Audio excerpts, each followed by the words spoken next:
Chapter 2, Lab Skills and Separating Methods. Part number 1. This unit deals with lab equipment and methods of separating solutions. The following is a list of commonly used lab equipment. 1. Test tube. 2. Beaker. 3. Clonical flask. 4. Burette. 5. Pipette. 6. Teat pipette, dropper. 7. Measuring cylinder. 8. Round bottom flask. 9. Separating funnel. 10. Bunsen burner. 11. Tripod gauze. 12. Thermometer. 13. Evaporating dish. 14. Balance. 15. Safety goggles. 16. Mortar and pestle gas. 17. Syringe. 18. Crucible and lid. 19. Spatula. 20. Condenser stand and clamp. Element, compounds, and mixtures. Speaking about the chemistry of matter, we have only 3 types of matter. These are elements, mixtures, and compounds. Long ago, scientists found out that the smallest unit of a matter is called an atom. An element is extremely pure because it is made up of only one type of atoms. For example, a pure gold ring has only the element gold, O, in it. Compounds are very pure too. A compound is made up of one type of a particle called molecule. A molecule consists of 2 or more atoms chemically bonded together.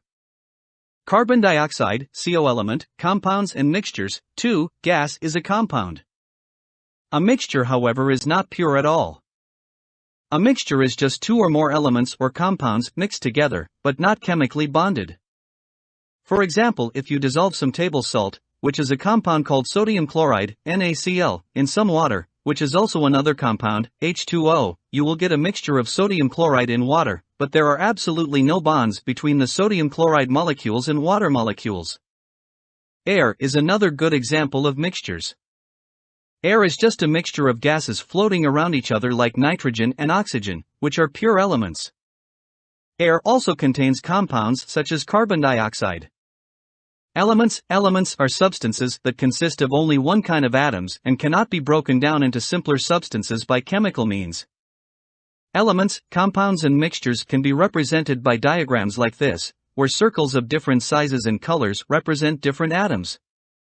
Circles attached to each other mean that they are chemically bonded, forming a molecule. Diatomic molecules are molecules made of 2 atoms of the same element, such as chlorine molecules, Cl2, and oxygen molecules, O2. Since particles and mixtures have no chemical bonding between them, they could be easily separated by physical means. The method of separation, however, depends on the type of the mixture, and some of the physical properties of its components. We have 4 types of mixtures. Solid/solid mixtures. Solid/liquid mixtures. Liquid/liquid mixtures. Gas/gas mixtures. Separating solid/solid mixtures. By magnet. This method is used to separate a mixture of 2 solids. One condition must be present though. This is that one of the solids is magnetic. For example, if we have a mixture of sand and iron chips, we can separate them by following these instructions. Pour the mixture in a dish. Approach a magnet just above the mixture. The iron chips will immediately get attracted to the magnet, leaving sand behind. By sublimation.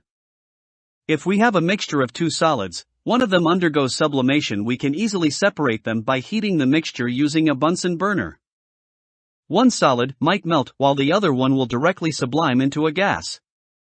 This process must be done in a fume cupboard in order to collect the gas. By solvent extraction method. This method is used one of the solids is water soluble, while the other is insoluble, for example a sand and salt mixture. In this method, the mixture is put in a beaker and water is added to it. The mixture is stirred on gentle heating to make the salt dissolve in the water quickly. Then the mixture is filtered using a filter funnel and filter paper. The residue will be the insoluble sand and the filtrate will be the salt solution. The sand is dried and collected. The salt is obtained from the solution by either the evaporation or the crystallization method, which will be studied later on.